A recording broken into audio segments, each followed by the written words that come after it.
Well, standing up for the vulnerable and seeking justice, that's the vision behind a new initiative at the Regent University Law School.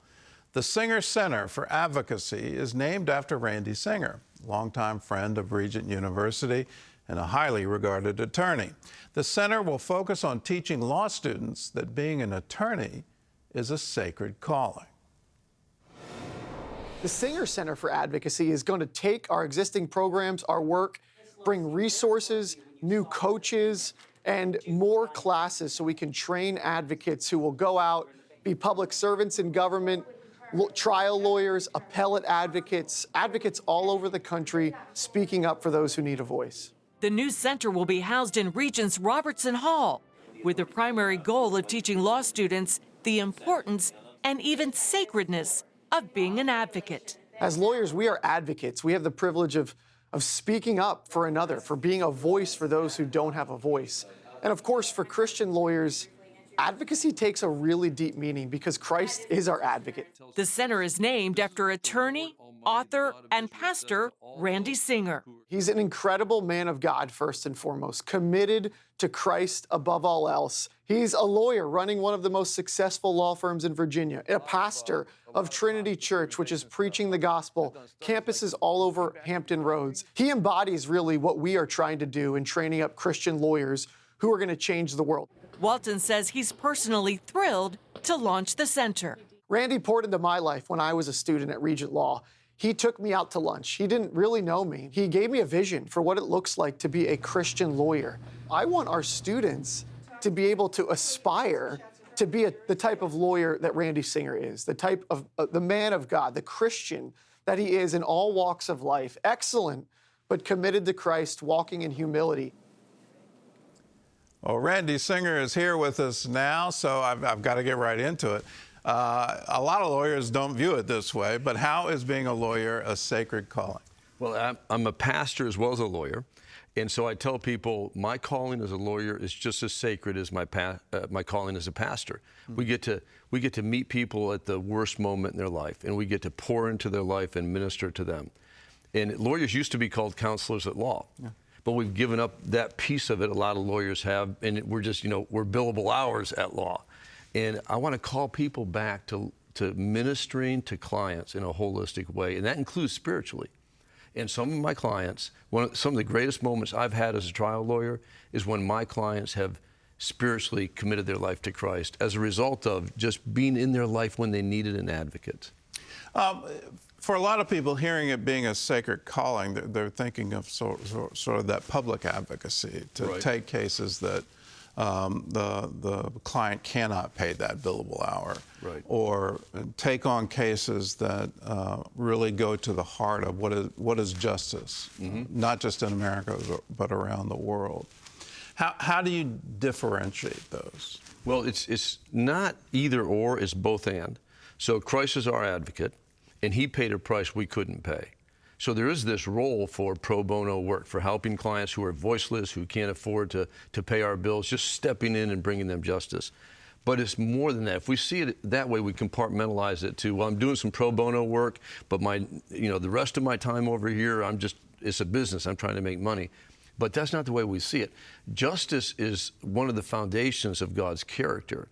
And when we are representing a client, seeking justice, we are building the kingdom of God. We're doing the will of God. And our court system, our justice system needs lawyers committed to that. And so at the Singer Center for Advocacy, we're calling lawyers to see it as, we're asking our students to see it as a calling. We're asking them to do it with excellence. We're going to have high standards.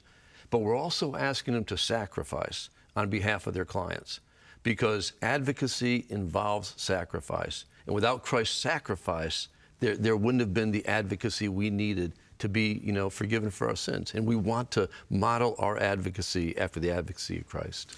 In the sort of law firm world, how does this go over? Is it accepted?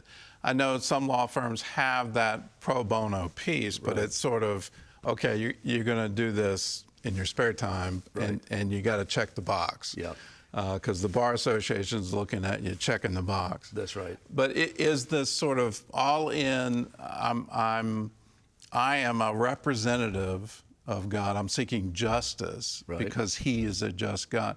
How does that play in sort of a big firm environment? That's a great question. I've been in a big firm environment, and now I have my own law firm. And I will say that in both environments, the firm was, here's the key, that second element I said, excellence. If you're winning cases, and if you're building a good law practice and you're representing your clients well, then they're going to let you be yourself. And, you know, Christians in general need to be bold about our faith. Our clients, like, I'll ask my clients, okay, if I pray with you before this court hearing, I've never, Gordon, in the history of doing this, and I've been doing it for 30 years, had a client say, I don't need your prayers, let's just go in there and do it without prayer. They'll take whatever help they can get. And when they see us walking spiritually and treating this as more than just a transactional piece, this is a spiritual piece as well, then they'll respond to that. But I'm not going to force my faith on anyone. I'm just going to try and live it out in front of them. And if they're receptive to it, you know, my clients become my friends. And I think that's the way we need to approach the practice of law. It's not you pay me this much and I'll handle this case. It's, I'm going to help you in your life seek justice, and let's walk through this together. That's what Christ did, and that's what we want to model it after. And I'll tell you just from it communicates to a jury, and it definitely communicates to a judge, that you're not just there for the paycheck. You're not just trying to, I guess, get it over on the other side. You really are pursuing something. You're on the right side. No, that's right. And our nonverbal language speaks louder than our words do. You know, a jury can tell, are you there? Do you really like being with your client? Are you honored to represent your client? Or are you just there to get paid, get the case over with, and move on to the next case? You have gone through a personal journey, and you got diagnosed with stage 4 cancer. I think a lot of people would say, okay, I'm going to take a step back now. But you went the other way. I mean, you went full in. Why? Well, first of all, the week that I was diagnosed with stage 4 esophageal cancer, which is a tough diagnosis, average life expectancy like 8 to 12 months. So that's what I was looking at. But that week I got diagnosed, I was preaching from the book of Acts, where Paul is converted. And Ananias says to him that you're going to be God's chosen vessel to take his name to the Gentiles, their kings, and the children of Israel. But I'll show you how much you must suffer for my name's sake.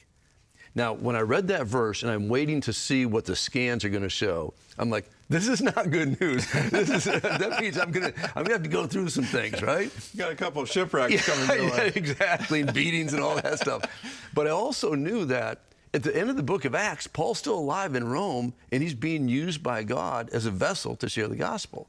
And so I just said, this is a word of the Lord to me, of what my, destiny is going to be. I'm going to have to go through some things. And Gordon, right now I'm going through, chemotherapy treatments and those kinds of things. But I have watched the way God has used this diagnosis, and I believe he's healing me in the miracle that he's performing to minister to people in ways I never could before. I wouldn't have chosen this door, but having been forced to walk through it, all we can do is lean into our faith. And the Singer Center for Advocacy, Gordon, probably would not exist if I hadn't been diagnosed with cancer, because my friends came around and said, we want to, you were there at the banquet and did a beautiful job opening in prayer and setting the tone of the banquet when we launched this center.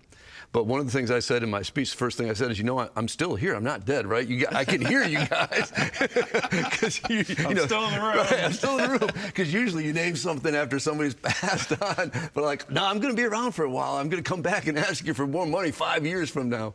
But this has given me an opportunity to step into ministry. And Regent, I love this law school. Your dad's vision 30 years ago, I listened to that vision. We're going to be the Harvard, the Christian Harvard of law schools. And I'm thinking, well, we need to, we got a long ways to go. We need a library. Right? We need a building. We didn't even have a building at the time. But man, now I'm seeing it happen. Can I share something with you that happened 2 weeks ago, Gordon? They have a moot court tournament, which part of the Singer Center for Advocacy is coaching the moot court teams and the trial advocacy teams. Well, 2 weekends ago in Houston, they brought together the top 16 teams for like a national championship. And Regent got invited because we were 11th in the nation last year. And after all the smoke had cleared and the tournament was over and everything else, our 3 students, coached by Professor Hernandez, so Ali Al-Habar and Diana Bloomquist and Emily Mayers, ended up first place in the nation, beating everyone on the way to the national championship.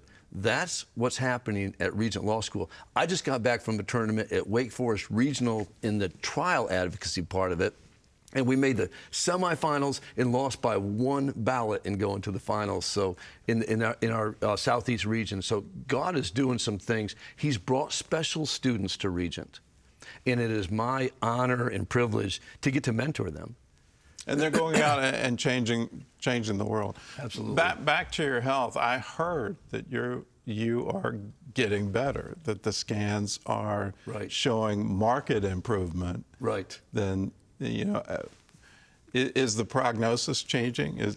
Well, excuse me, the doctors are somewhat amazed by this, but I see the scans as the trailing indicator of what God's doing, right? So first, I know God's healing me, and then the scans are evidence of that. And in the past 2 scans, we've seen the cancer, excuse me, Gordon, I've got this little bracelet that says, don't shrink back, from the verse in Hebrews. We don't belong to people who shrink back. Yeah, he takes pleasure. You want God to take pleasure. Right. He doesn't take pleasure in those who shrink back, so don't shrink back. So I have that on my wrist to remind me I'm not going to be defeated by the cancer. I'm not shrinking back. But Gordon, the cancer is shrinking back. And these last 2 scans have been tremendous news. And even my head doctor at Sloan Kettering is looking at the scans and saying, this is amazing. And he attributes it to things that aren't just physical that are going on. And so God's doing a work, and we're seeing evidence of it. But the faith comes first, and then the scans are the evidence of the faith, as opposed to vice versa. I shall not die, but live and declare the glory of the right. Lord. That is, you're going to, God's doing an amazing thing. How do you fit being a pastor into all this? Well, being a pastor, I call it my Jekyll and Hyde, deal. So you can guess which one's by day, pastor, which one's Jekyll, pastor by Sunday. That's right, pastor on Sunday, and shark lawyer on Monday. But people think that pastor and lawyer are the opposite, but really, it's a lot the same. It's advocacy, right? And it's explaining the case for the gospel, but it's also ministering to people, and it's servant leadership. So a lot of the things I do as a pastor are the things I try to do as a lawyer. And I've just got to say, Gordon, I pastor Trinity Church. Our staff at Trinity is fantastic, and we have several other pastors. I'm not the lead pastor anymore. They call me Pastor Emeritus, which I said that's a fancy Latin word for out to pasture. So I get to, come in and preach once a month. But we've got a tremendous staff, and I've realized in life, if you can hire people and work with people who are smarter than you and better than you, you can go a long way. And that's been my philosophy at my firm and at the church. Well, there's a long history of lawyers who become pastors. That's right. But not doing both at the same time. Paul, I think, was a lawyer. I mean, just his arguments are pretty incredible. St. Augustine. There are a lot of long histories. So that's right. And at the center, I'm kind of co-leading this with Pamela Hutchins, who's been a longtime prosecutor and a judge. And I'm talking about, working with people who are smarter than you and have this distinguished career. And one of the things she's doing that we want to do at the center is a call to public service. Like, it's not just about going to a big private law firm. You can be a prosecutor, you can be a public defender, you can go into the JAG Corps, and you can serve people in that way too. And a lot of our law schools have backed away from being prosecutors because of just the liberal nature of so many law schools. But we want to lean into that, because representing those victims, that's God's justice too. Yeah, it's critical. All right, well, Randy, thanks for joining with us. If you want to know more about Regent University, the Singer Center for Advocacy, it's real simple. Go to our website, regent.edu. Regent offers a variety of degrees, but the law school is just, it's rising so fast in the standings. And if you want to have a career where you can be an advocate and view it as a sacred calling, well, Regent University is the place for you. So go to regent.edu. You can also call that special number, 866-910-7615. Randy, thanks for your life. Thanks for your testimony. Thank you Thanks so for much. being with us. I really All right. appreciate it.